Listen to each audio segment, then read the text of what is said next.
Creíamos que la vida era una escalera, subías con esfuerzo, llegabas a la cima en la madurez y desde allí contemplabas el horizonte. Pero los datos cuentan otra historia. La felicidad dibuja curvas, vallas y giros inesperados. Antes hablábamos de la crisis de los 40 y hoy parece que la crisis ha cambiado de dirección. Son los 20 los que se sienten como los nuevos 50. Hoy vamos a hablar de cómo la curva de infelicidad se está aplanando y cómo eso no es precisamente bueno.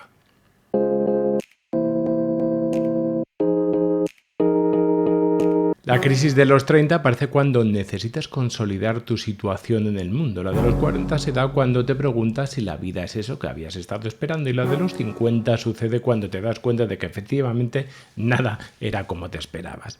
Empezaron a preguntarse los científicos si existía una correlación entre tu momento vital y tu sensación de satisfacción o insatisfacción vital.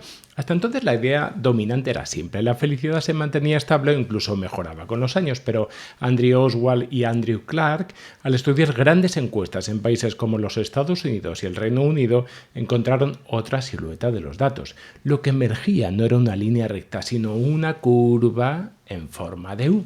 Las personas declaraban mayor satisfacción en la juventud, un descenso muy claro en la mediana edad y una recuperación en la vejez.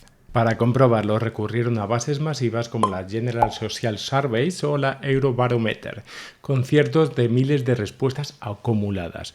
Ajustaron por factores como ingresos, educación o estado civil o incluso tuvieron en cuenta las diferencias entre generaciones, que son lo que llaman cohortes en estadística. En otras palabras, la U se había construido con una mezcla de Big Data, controles estadísticos cuidadosos y una repetición del patrón en varios contextos. Esto no significa que sea una verdad absoluta e inmutable, pero sí le da un buen respaldo científico que ha convencido a muchos investigadores durante el tiempo. La ruta a ver se veía clarísima. Empezamos la vida con un nivel alto de bienestar, en la mediana edad toca fondo, ese valle que muchos llamarían la crisis de los 40 o de los 50, en la que te toca comprarte un deportivo, pasar por el quirófano y hacer triatlones y después vuelve a subir con fuerza en la vejez. Y lo increíble es que daba igual donde mirabas. Los estudios lo confirmaban tanto en Estados Unidos como en Europa, incluso controlando cosas como ingresos, educación, estado civil o diferencias entre generaciones, esa U resistía todos los filtros. La U también puede ser la curva de la infelicidad.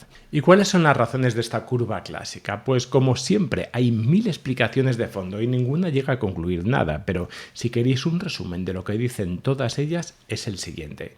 Si no hay café, no quiero chocolate. Es decir, que nuestras expectativas arruinan nuestra visión del mundo. Venimos a la vida pensando que entramos a la cafetería en la que vamos a saborear el mejor café de nuestra vida y resulta que se ha estropeado la cafetera.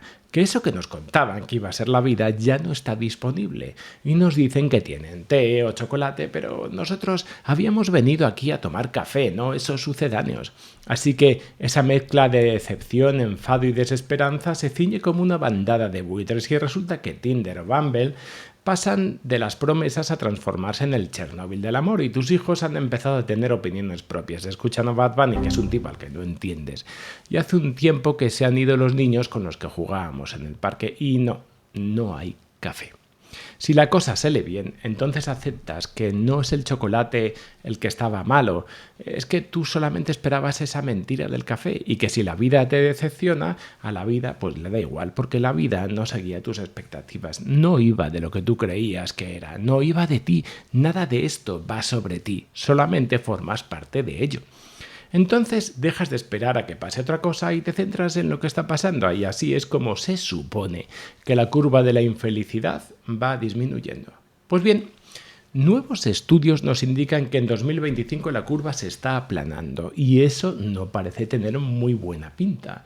Un análisis global con datos de 44 países sugiere que esa joroba de la infelicidad en la mitad de la vida se está desdibujando. La mayor carga de malestar aparece ahora en la juventud, especialmente a comienzos de los 20 y disminuye con la edad. Dicho de otra forma, no es que la mediana edad vaya a viento en popa, es que la veintena se ha vuelto más áspera. Los ingredientes del cóctel: precariedad, vivienda difícil, hiperconexión y comparación permanente, pospandemia y un hecho de desarrollo que a veces olvidamos. El cerebro ejecutivo termina de afinarse a los veintitantos. Resulta que nuestro córtex frontal, la parte de nuestro cerebro encargada de planificar e inhibir respuestas con urgencias afectivas, pues termina madurando más tarde. Lo que popularmente se ha llamado sentido común, que es lo que estamos viendo, madura más tarde. Por eso el motor, que es la búsqueda de sensaciones, urgencias afectivas, a veces tira más fuerte que el freno. Y en otro contexto global no pasaría nada, pero estamos atravesando una época especialmente complicada en este sentido. Tenemos informes globales potentes como el World Mental Health Report o el World Happiness Report, además de estudios académicos más específicos que analizan cuestiones desde la curva de la infelicidad o cómo los jóvenes hablan en redes sociales sobre sus crisis. Y parece ser que ya hablamos, de forma oficial, podemos hablar de la crisis del cuarto de siglo. A nivel global, el bienestar mental cayó en picado durante la pandemia y deciros que no se ha recuperado. Es como si el mundo entero hubiese bajado un peldaño si se hubiese quedado al final ahí, estancado. El MHQ, o el coeficiente de salud mental, utiliza un sistema de puntuación que va desde los 0 hasta los 200 puntos. Generalmente los rasgos establecidos para interpretar el resultado son los siguientes. De 0 a 50 puntos implicaría un nivel de salud mental en zona crítica, con alto riesgo de malestar psicológico severo. De 51 a 100 puntos hablaríamos ya de un nivel bajo de salud mental, con dificultades importantes para manejar el día a día. De 101 a 150 puntos reflejaría una salud mental moderada. Existen retos, pero la persona puede mantener un funcionamiento básico. Y de 151 a 200 puntos correspondería a una salud mental de hierro, con buena capacidad para afrontar el estrés y contribuir en distintos ámbitos a la vida. Así, una media mundial, que es la que tenemos de 65 puntos sobre 200, como se menciona en todos los informes, indica que la población se encuentra en un rango bajo. Lo peor es que la caída fue especialmente dura para los jóvenes. Hablamos de desplomes de casi 50 puntos de media en los menores de 35, mientras que los mayores de 65 años, por cierto, se mantuvieron bastante estables. La brecha generacional se hizo enorme y esto refuerza algo que ya se venía detectando, que las generaciones más jóvenes reportan un bienestar significativamente más bajo que los mayores. Las causas pues no están del todo claras, pero hay varias hipótesis. Los efectos psicológicos de la pandemia, claro, el aislamiento, la incertidumbre, cambios en la forma de vivir y trabajar, como el teletrabajo, la digitalización de la vida social y luego otros factores más profundos que parecen pues más típicos de países ricos, como la edad cada vez más temprana en la que se tiene el primer móvil, el consumo brutal de comida ultraprocesada o el debilitamiento de los lazos sociales y familiares. Y esto conecta con lo que muestra el World Happiness Report. Cuando comparas por edades, la sorpresa es tremenda. Veréis, en países como Estados Unidos, Reino Unido, Canadá, Australia o Nueva Zelanda, los jóvenes son ahora el grupo menos feliz. Incluso menos feliz que la gente de mediana edad y mucho menos que los mayores. Una inversión total del patrón clásico de la curva en forma de U.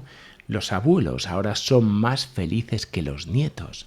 En la nueva normalidad, los 20 son los nuevos 50, es decir, hemos hecho envejecer emocionalmente a nuestros jóvenes que se enfrentan a un mundo en el que se sienten prematuramente engañados. Hoy vamos a tratar de traer al programa a Byung-Chul Han, que es ese filósofo surcoreano que vive en Alemania y que se ha convertido en una especie de brújula incómoda para entender el presente. Uno de sus conceptos más potentes es el de la sociedad del cansancio.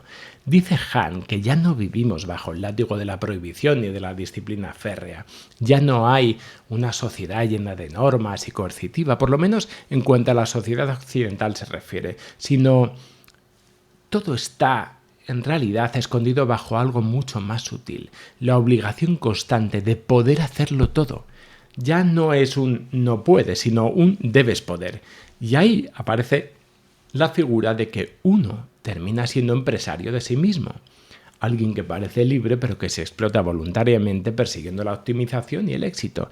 Ese exceso de positividad, y por cierto, Han no se refiere a la positividad como algo que es positivo, sino que es algo que se aleja de lo que es diferente. Lo positivo soy yo mismo, así que me empacho de mí mismo. Y la persona al final solamente quiere más y más de lo mismo, evitando lo otro, al otro, lo diferente. Eso es una búsqueda constante de estímulo y estaría detrás, por cierto, de las enfermedades neuronales más comunes de nuestro tiempo, la depresión, el burnout, el TDAH. El enemigo ya no es un capataz externo, sino nuestra propia voz interna, que nos exige más y más, una esclavitud sin amo donde la libertad se convierte en coacción. Y esta lógica del rendimiento invade también el amor. La agonía al final es eso, el Chernobyl del amor, la agonía del eros. Han ha hablado de cómo las relaciones se han convertido en un mercado, catálogos infinitos en aplicaciones de citas, elección de pareja como si fuesen productos. Lo distinto, lo misterioso, aquello que no encaja se diluye en lo que él llama el infierno de la igual. Un mundo donde todo es pulido, consumible, transparente y además vivimos en una sociedad más transparente, donde parece que tenemos que mostrarlo todo. Fotografiamos las comidas, grabamos los conciertos, compartimos nuestros estados. Vivimos en una sociedad que exige mostrarlo todo. Opiniones, fotos, datos personales, emociones, el secreto, la intimidad y el misterio se evaporan. El smartphone, dice Han, se convierte en la nueva cámara de tortura. No nos arranca confesiones a golpes, sino que nos invita a confesarnos voluntariamente a cada instante. Todo esto forma parte de lo que denomina psicopolítica. Un poder invisible que no reprime, sino que seduce, motiva y manipula. La vigilancia digital ya no se siente como control, sino como libertad. Hazlo porque quieres, porque te apetece, cuando en realidad son algoritmos los que orientan nuestro comportamiento. Y en paralelo vivimos en lo que se llama la sociedad paliativa, una cultura que huye del dolor a toda costa, que busca anestesia permanente. El problema, al final nos advierte Han, es que sin dolor no hay hondura, sin negatividad no hay elevación. Al expulsar el conflicto nos volvemos superficiales, espectadores pasivos de una política que administra analgésicos en lugar de afrontar problemas de raíz. Algunos acusan a Han, puede ser, de ser demasiado pesimista, de pintar una humanidad sin agencia, sin capacidad de resistencia, y otros discuten su uso del término neoliberalismo, que quizá no refleje del todo la complejidad del sistema actual y suene un poquito rígido. Pero más allá de las discrepancias, lo que Han ofrece es un espejo inquietante, una mirada que revela el cansancio de la hiperconexión, la erosión del amor en tiempos de consumo y la peligrosa anestesia de una sociedad que evita cualquier herida. Si vivimos en un infierno de la igual, donde incluso la diferencia se convierte en mercancía, ¿qué significa hoy ser auténtico? ¿Podemos encontrar un encuentro real con lo otro, con lo verdaderamente distinto, o estamos de verdad condenados a buscar siempre dentro de la lógica del mismo sistema que estamos criticando? Y aquí, pues eso, es donde nos quedamos en el programa de hoy. Un placer haber compartido este espacio con vosotros.